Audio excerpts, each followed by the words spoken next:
my name is Mary Darling, and I'm a filmmaker living in Ancaster, Ontario in Canada. And honestly, if you knew how many times I try to put into words this thing that I'm about to say to you, if this take actually works, it'll be a miracle, because I've been trying to think about how to express what I've been reflecting on over the last 10 or 15 years around how does art contribute towards an ever-advancing civilization, or how does art contribute in our neighborhoods, or how does art have a conversation with the events that are happening in the day, or why do the stories that we tell ourselves matter, and how do we tell and find a way to tell more stories of hope and optimism and beauty in the world, while not obviously forgetting about the ills and the problems as well that we're all working so hard to try to find solutions for. Shoghi Effendi had such high hopes for the arts as a means of attracting people to Baha'u'llah's teachings. He wrote, "The day will come when the cause will spread like wildfire, when its spirit and teachings will be presented on the stage or in art and literature as a whole. Art can better awaken such noble sentiments than cold rationalizing, especially among the mass of the people.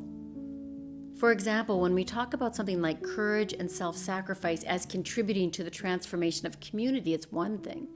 But when we actually see a story come alive on the screen and we feel those characters in our hearts, he drew a it great comes to life breath in a and whole new lifted way." his hands in prayer, crying, "O God, bestow honor upon the watchman, and riches and long life, for the watchman was guiding this poor one, bringing life to this wretched one." Indeed, his words were true.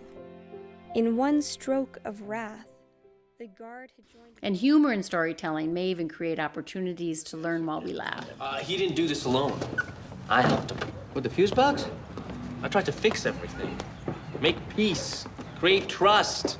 Then it turns out you're only human, which proves once again that only God is perfect. You know, you can't stop mistrust and suspicion from popping up, which reminds me, you should have those guys take that dead body round back. He's joking. It's a carpet. Just a carpet. What?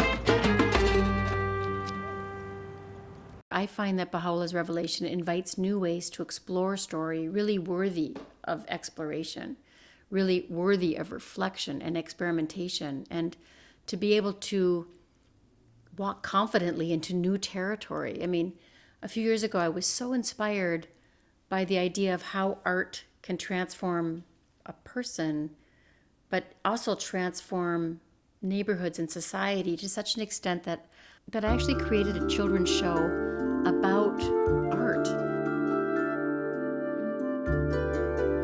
One of the things I love most about art is that you can see it all around you. You see how art inspires language, and art engages in culture, and art engages in movement and dance. My Indian name is Dewatni Dok. Dewatni Dok means half moon. Painting is called Gathering of the Clans. Art can be a type of language, but it's a language that can be said by anyone. I feel like the artist was feeling happy and inspired. I decided to turn a crepe into art. My Ungwahoi name is Ogrese, and it means new snow. I think handmade gifts are more special than things that are bought, because things that are bought don't have that love and expression that you can make for somebody. Art opens up a way of looking at the world that's worthy of taking a look at. Art just comes from the soul. It doesn't come from the paint. Well, some of it comes from the paint, but it mostly comes from your soul.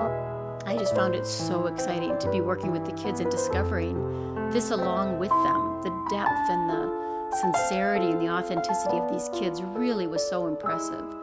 Ultimately, I think the arts can help us explore our world and the larger spiritual concepts all around us. And if we can do that, it'd be pretty exciting. What I see is the tree of peace and the eagle. You like it? Yeah. Good.